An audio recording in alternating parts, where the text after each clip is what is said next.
Welcome to Inheritance Solutions for a Diverse Community with Richard Hall.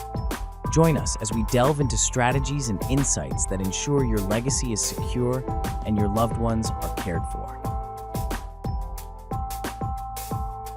Hello and welcome to Inheritance Solutions for a Diverse Community with Richard Hall and David Pereira of Bottom Line Lawyers. They combine extensive legal and real estate expertise to help clients with estate planning and to protect their family's futures. I am your host, Kevin Rosenquist, and today's episode is estate planning for blended families, keeping the peace after you're gone. Richard, David, welcome. Great to see you. Good to see you as well, Kevin. Thank you. Yeah, very nice seeing you too. All right, so blended families, an interesting topic because it definitely changes how you handle estate planning. So let's start here. What unique estate planning challenges arise when a client has children from a prior relationship and then remarries? Yeah, it becomes very interesting in the sense it's a kind of a more of balancing loyalty between the children and now a new spouse, and trying to keep the peace between all of them could be kind of challenging at times.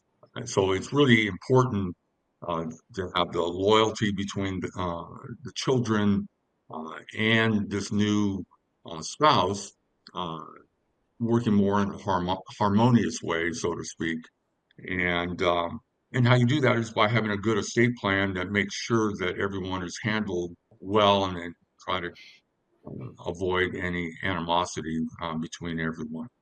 Which is why when we do that interview with the client, set up that estate plan, we really want to talk to that client individually without any influence from either children or new spouse to eliminate any kind of bias that may come out of that or undue influence that could come out of that. Because a trust can always be challenged on the basis of undue influence. And if we eliminate that up front and make it clear, that is protection for all parties involved. Yeah, that's really interesting. And it makes sense too, because the more people involved obviously complicates things. But when you also throw in that the people involved may not really always like each other that much because of potential problems in the past, that changes everything. And so, yeah, it makes a lot of sense why you would want to interview someone without anyone else around so you can get the real picture. Exactly. And when the more money is involved, the more important that is. Isn't that the truth? Yeah. So how can someone ensure that their current spouse and children from their current spouse and perhaps children that they may have, and then children from a previous marriage are all protected as they want them to be? It creates kind of an interesting dynamic. When you look at now, you have two people that have gotten married to each other. Their responsibility is really towards each other.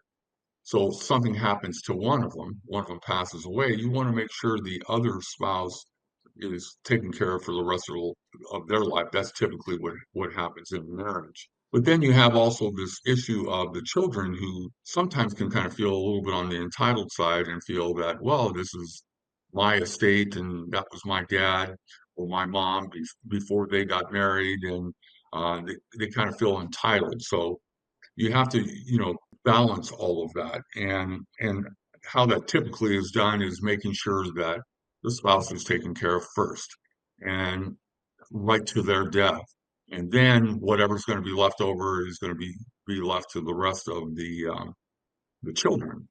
And sometimes they'll feel a little bit on the entitled side and think that, wow, that house is what I grew up in, and now this new spouse is in there and going to get the house after the mother or father passes away. But it really is important to make sure that those steps are still followed. And that's what we try to promote to the client, is making sure that you take care of each other first, and then whatever's going to be left over after taking care of each other then can be passed on to the children. With respect to the terms of the trust, one of the things that we do is make sure that, for instance, the trust portion attributable to the person who passes first becomes irrevocable, so that the survivor cannot change a gift to children, for instance, because we've had that unfortunate incident where somebody's come in and said, well, they're gone, so no longer are we going to leave it to their kids. I'm going to take it all myself. We put language in to make that not possible for them to do. Wow. Yeah, that's important, it seems, for sure. Does a trust generally help prevent conflict between a surviving spouse and stepchildren? Yeah, the way we draft them, the answer is yes. Okay. The the bottom line, if you pardon the pun, is that we need to have a complete understanding of what the intention of the trustor is, each trustor, if it's a couple, and then make sure that we use the language that empowers their desires. So really, trust is like an instruction book, and it's just like for the trustees, it says to the trustee, here, do these things. And when the surviving spouse becomes the trustee by action of the trust, you want to make sure that they follow the guidelines of the trust and don't have the right to overrule what the late trustor wanted to have happen. So there are provisions that we put in that specifically make that the way the trust will operate. Are there any key mistakes that you see people make when naming beneficiaries or splitting assets across multiple branches of a family? Yeah, it happens all the time. And it really comes down to being equal, fairness, and people's perception of that. So a lot of times, what the children's perception as to what is equal and fair kind of conflicts with what I view as the marital contract between the spouses as to whether they are going to take care of each other first. And so that's where, kind of the mistakes seem to be is that people will feel entitled and so you have to address that. You have to make sure that it's clear that, well, I'm going to take care of the spouse first and then the children. And so how that's all handled is that's where the conflict comes in. And a well-drafted trust uh, and a good interview of how we're going to draft that trust becomes essential to keeping that uh, mistake from coming forward and making it clear to everybody as to what you're trying to accomplish. So one of the other things that we do to try and minimize that on occasion when it's appropriate is there's a class of trustee called a professional fiduciary. And those are people that are paid specifically to administer a trust upon the death of the trustors. And they are a great resource. And honestly, even though they charge a fee for that service, frequently they cost less than having a family member be the trustee because they know what they're doing. And the family member is reinventing the wheel every time. So professional fiduciary just looks at the instruction book and says, oh, this is what I'm supposed to do, and they do it. There's no judgment on their part about, well, Sally ought to get more or Billy ought to get something, or that's not a part of any decision making on the part of a professional fiduciary. So both in the context of your prior question about conflict and in terms of this question about avoiding challenges with beneficiaries when they're split beneficiaries, a professional fiduciary can go a long way to preventing that kind of a problem. What about prenuptial or post-nuptial agreements? Do they strengthen a blended family estate plan in your guys' opinion? Yeah, it sure does. When you look at it from the point of view of making clarity between the spouses as to what assets are separate property, which ones are community property, and which ones are you going to blend in by having those kinds of agreements clearly set out ahead, which you would normally do for divorce purposes, but it really fits really well also for estate planning purposes as well, and so they become very important, especially when there's substantial assets involved. If you have minimal assets, probably less important. So the other thing is that either prenup or postnup, um, they give clarity, they give transparency. And one of the benefits of a trust is that it's private. Another benefit is that it doesn't go to probate. And so it remains private. And rather than having to litigate in an open court who is the true owner of a particular asset, that's already resolved. And Right. so to the extent that it can be uh, uh, resolved in advance with the post-nup, prenup, whichever, it is a really good idea when, particularly as David says, when there's significant assets involved. Side question. I'm always curious about this. Do you guys feel that everyone should get a prenup no matter what? As someone who's been divorced a time or two, I think it's probably a really good tool. But again, it really becomes important when you have separate assets. So if you're young and you get married, probably it's less important because maybe you don't have anything at that particular time, and then anything you're going to amass is going to be community property, at least in the state of California. Yep, but the other aspect of a post-nup in particular that may get resolved in a divorce proceeding, but not always, is children. And what is the access to children and what's the responsibility for them? Normally, you're going to have a post family law matter that's going to answer most of that question. But as you know, we may live 20, 30, 50, 60 years past the divorce with children, first minor and then adult. And it's good to get that set out in the post-nup, what you believe access will be to those children and to your parents. So grandparents' rights in that context as well. So what advice would you give to someone who might want to avoid, well, I guess anyone would, but you want to avoid resentment, you want to avoid litigation among heirs. What advice would you give to be able to ensure that doesn't happen in the future? First off, create whatever your plan is as to what you want without interference. But then when that's done, there should be conversations that take place with your family to explain why a certain thing is done. Like I was stating before about, well, the primary purpose between two spouses is generally to take care of each other right to the end. That's kind of what a marriage is about. And so making that clear that, my estate plan provides for uh, my spouse, as long as she's alive, because that's my responsibility. And then after that's taken care of, this is how things are going to be divvied up to the children, and explain that to the children so that it's clear. Because a lot of times what happens is people die and then they first learn about what the terms are of that trust, and then they say, "Oh, you must have talked dad into it, or you talked mom into it, or whatever the case may be."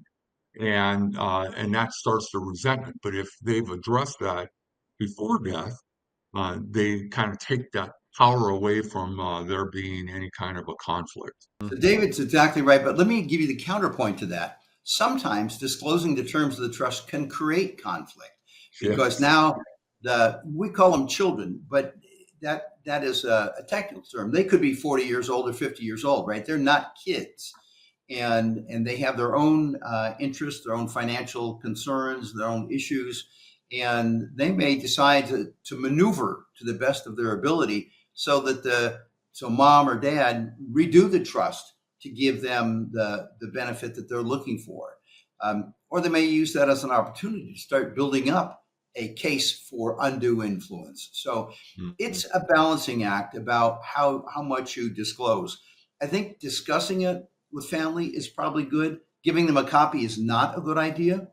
I would definitely not be sharing a copy because, first of all, the trust is revocable and you can change it at any moment. So this old copy could become problematic. Somebody said, well, he used to say this and now it says that. And so giving a copy of the trust, I don't recommend, but having some discussion about what your intention is probably useful to the extent that it doesn't then create inherent conflict. Do you guys find that people often will just completely forget to update their estate plan if they get remarried and stuff like that? I mean, because that seems like there's so much going on, whether it's a divorce and a remarriage. I don't know, depending on how far apart those are, but like, do people forget?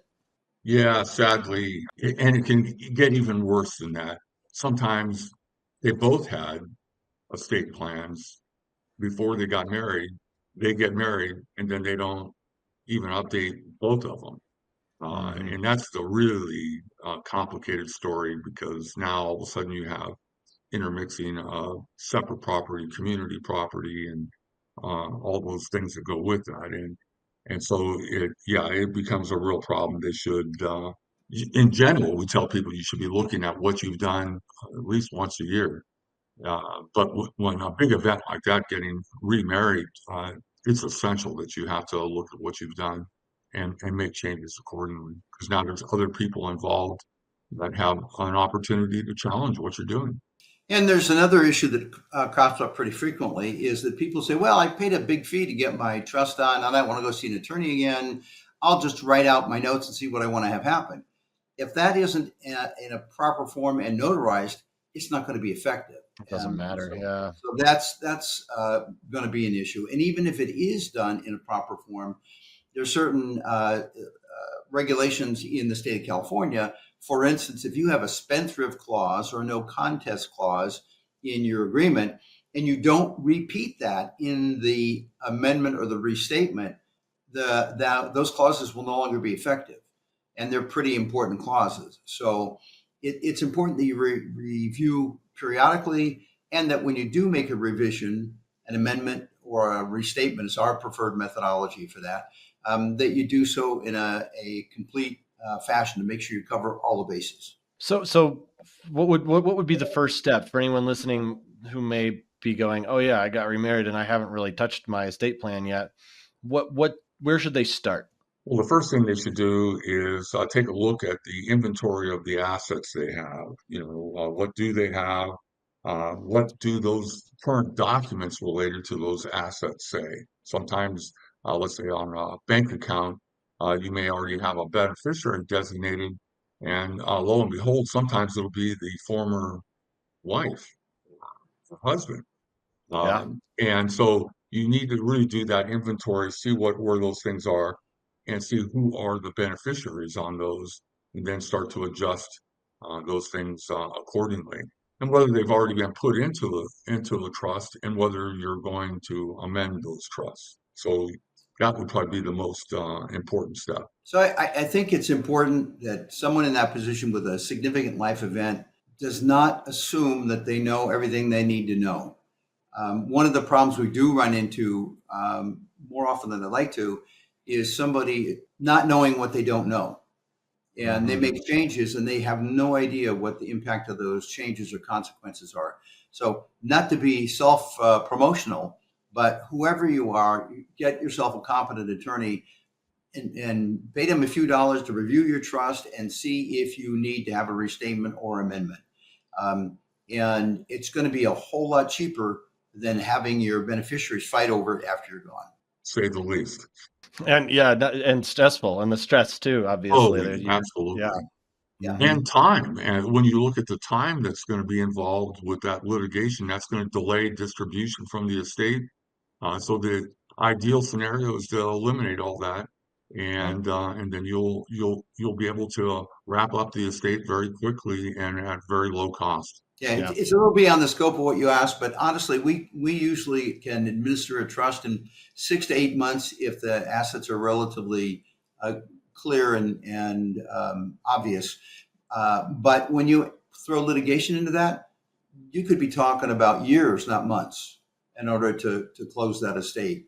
So, and all along the time, the clock is ticking, and the pool of money available is dropping because all that money is coming out of the trust. Right. So better to deal with it up front than after the fact.